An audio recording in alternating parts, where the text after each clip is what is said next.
Welcome back to Tao of Twang. I'm Dave. This is it, our 14th and final session in our 14-day challenge to improve basic soloing skills. If you jumped in and midstream in this somewhere, how YouTube recommends things to you and so forth, just remember there is a playlist that has all the sessions in it in order. And in the description section of those videos, there's a link to the Tao of Twang Google Drive where you can get backing tracks and stuff for each one of the sessions. All right, and it's organized in there in folders for each one. So we're going to close this thing out with the same loop little tune that we used yesterday. It's in G major. And, we did that kind of experimental thing with the one string business and stuff using the G major scale. We're going to build on that today by adding some harmonization in our licks and in our melodies, and talk a little bit about extending the triads into to include sevenths, and a little bit about arpeggiating some of the chords. Those are the two topics that are going to be different than yesterday. And then we're just going to, have some fun and play some music. So let's check out our backing track here. See where we are. It starts on C, but remember it's in G major.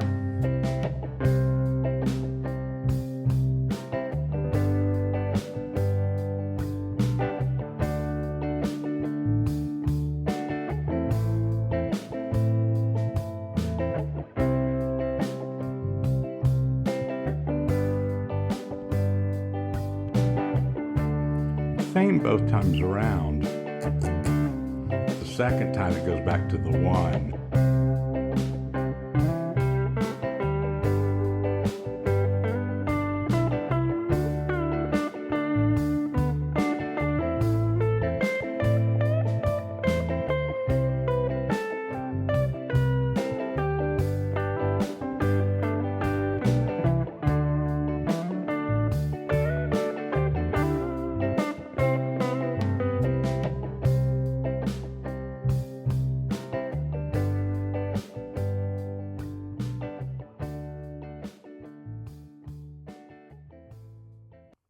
Okay, now don't worry, you're not going to sit and watch me play a bunch of stuff today. I'm just going to kind of really show you the nuts and bolts of this. Now, yesterday we did this business of kind of, going up and down the neck on single strings. Then we, went to multiple strings with the G scale. And, do that again as a warm-up today. And, but, start putting some bends and stuff in there, too.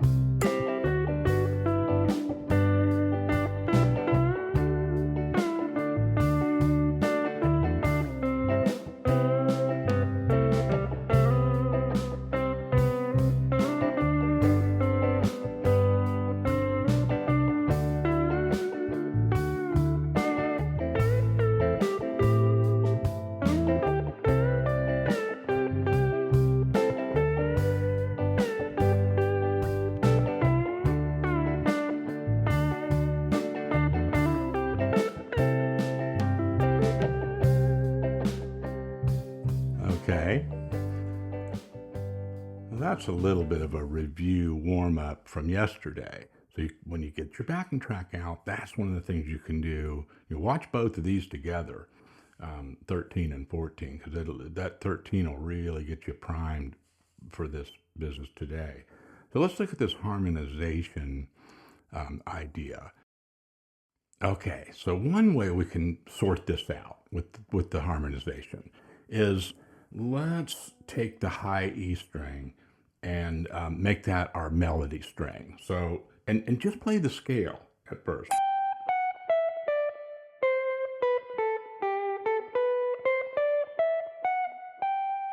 Okay, so you should already be comfortable if you don't have to play it perfect every time. If you make a mistake, just, like we said, adjust it. But you should be comfortable being able to use your ear to navigate a string like that using the major scale. Okay.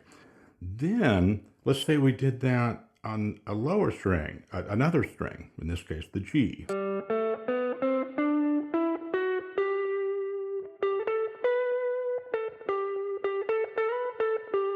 Okay, now we put some of those together, and we can get some nice little harmonies.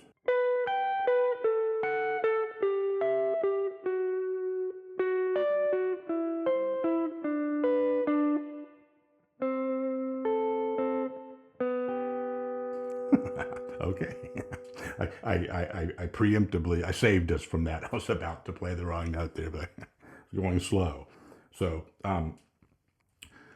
your ear, eyes, hand, all of it will start to kind of make its own connection. It's not something that you can attend to all the time in your frontal cortex, right? You just can't. You just can't account for everything by using the way it looks, right?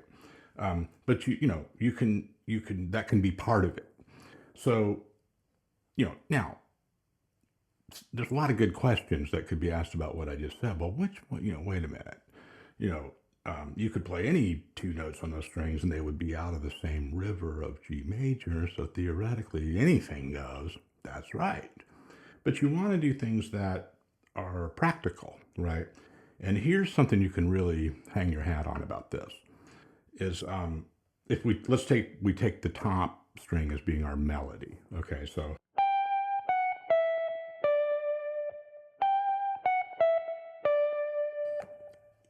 we can use either this shape or this shape. It'll be one of the two.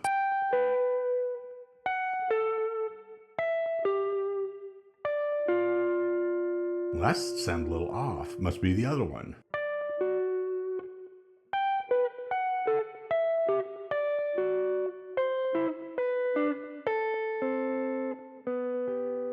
Okay. Don't overthink it. That's all you need to know right now. Just like we did the one string thing yesterday, just use that system. And here's how you do it. Put your loop on and do a melody on the high E.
Now, as you probably guessed, this will work on a bunch of different string sets.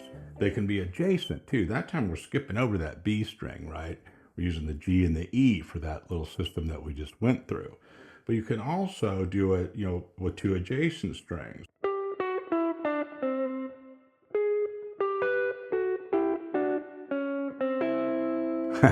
Okay, I wasn't ready for that one, was it? But see how your ear is going to be the thing that guides you? Don't worry. If you're thinking already, like, why isn't this written down? Don't go there. Don't let yourself make that a barrier for you, right?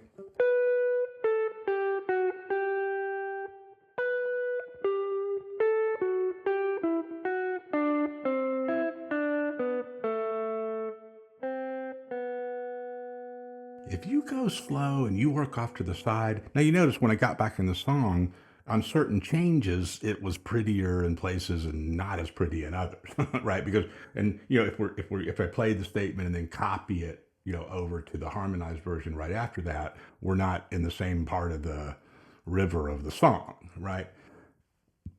It still isn't going to be that off, though, because of the diatonic nature of this song, the way it's set up for these exercises. Okay, so trust that. But more than anything else, just trust your ear. And when you get, if it gets too messy, just go back to the single note approach.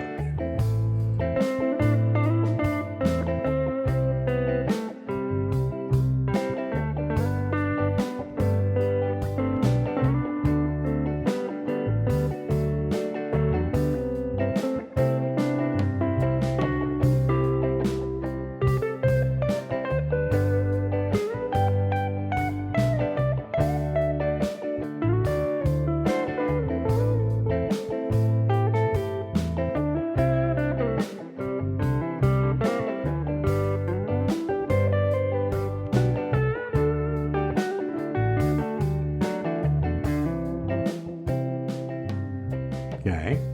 Tried to get a little too fancy there, didn't I? Also having trouble keeping this thing. I've noticed in yesterday's video too, I stopped a couple times and tuned this thing. It is so cold here that like if you're in one room with the door closed and the heat comes on, like it's just about impossible to stay in tune throughout the day. So if you hear anything tuny, my apologies. I'm usually pretty adamant about tuning, but I can't like just sit here all day and retune. And sometimes you just have to work with it. You're in the middle of a song at a gig, and that's what you got. Just make it work. So now the arpeggio business, real quick, then I'll let you get to your practice on this stuff. Just like we did in some of the earlier sessions, the first thing we can do is just play triads for each one of the chords. And you can do this off to the side.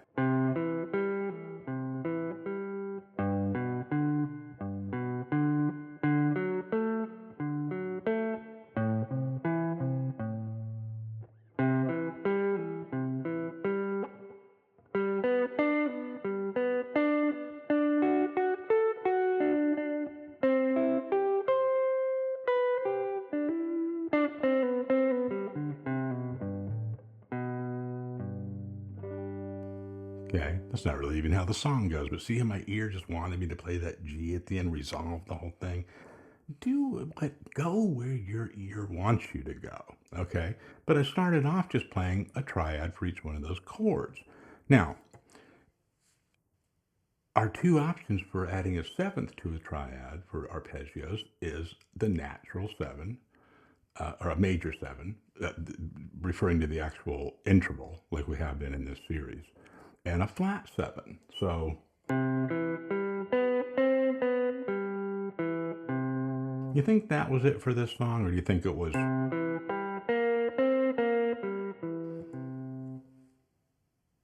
Are you asking yourself theory questions and what? You don't need it, do you? It's this one.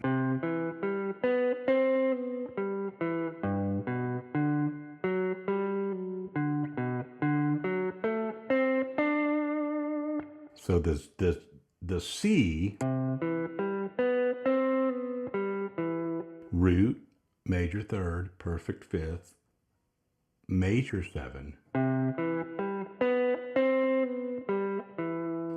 and the G. You know it's a major seven for the G because the song is in G major, right? Its namesake, it's already established that is going to be the note that's in the major scale right there. That's actually true of all of them, but might not be all the chords in the song. It just might not be as easy to see it that way at first. Then the D, if you don't buy into it from me doing it, let's back up to the beginning and try the other one for the D.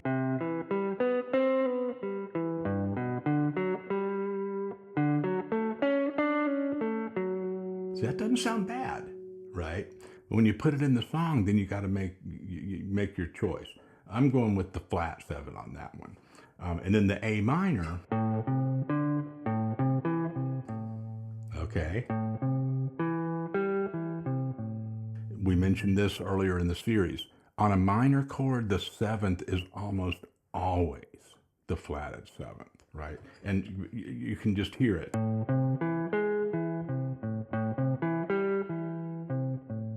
Okay, so now I'm going to make some mistakes on this because I'm going to go around the fretboard and I'm going to play some triads, and then I'm going to put some sevenths in there on those chords and just see if I get some nicer, prettier stuff going on. Oh, I turned that loop pedal on instead of my loop over here. I use that for lessons all the time.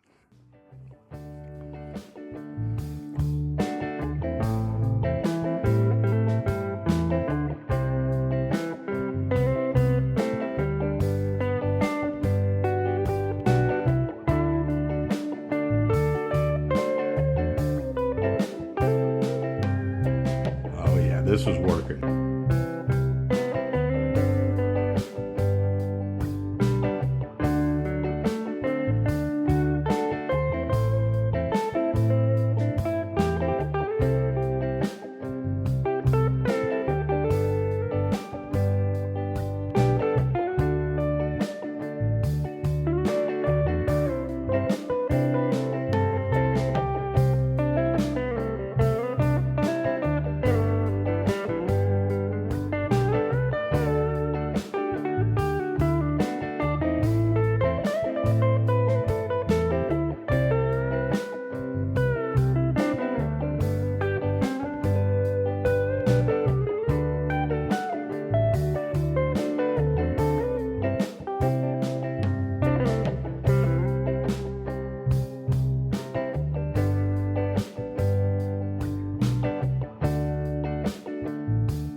Thank you so much for hanging out on this series. I put a lot of work into this, and it helps me.